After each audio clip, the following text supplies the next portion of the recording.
Well, Ferris is obviously they're a very difficult team to play against, and I mean they move the puck quick. They're very physical. They're just their style their style is just north all the time. They're constantly going north. So you better make sure again that you don't get beat up ice. You better make sure that you're in a good defensive posture when you play Ferris State. And it's a team that we've actually faced a lot.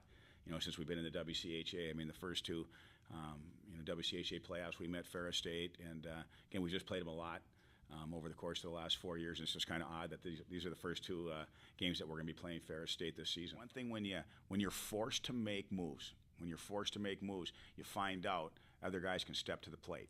And so when you see other guys have success, whether it's on the power play or even a certain role on the team, I don't think there's any question. As a coach, you have more confidence, and again, when you have more options, you feel confident, you feel comfortable making some changes if you have to make some changes. It's awesome. It's great being in first place.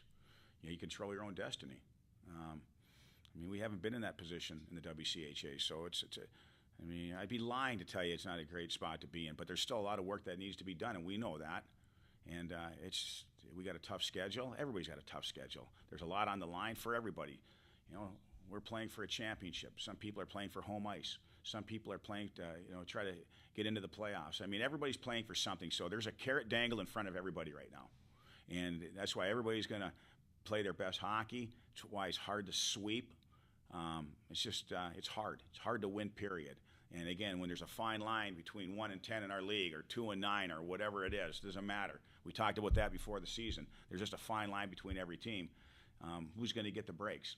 Whose power play is going to be clicking? Whose penalty kill is obviously on fire? Whose goaltender's playing well? Who's the hot forward? Who's the hot hand? Whatever it might be. And again, it's not who you're playing; it's when you're playing them. There's so much of that, and people are going to be hot and cold during the season. We're going to be hot and cold. Teams we're playing are going to be hot and cold. So when you're playing somebody who's hot, I mean, it's very challenging. It's very challenging. So, but it's nice being obviously in first place, and and we do control our own destiny. We know that, and we know how difficult it's going to be.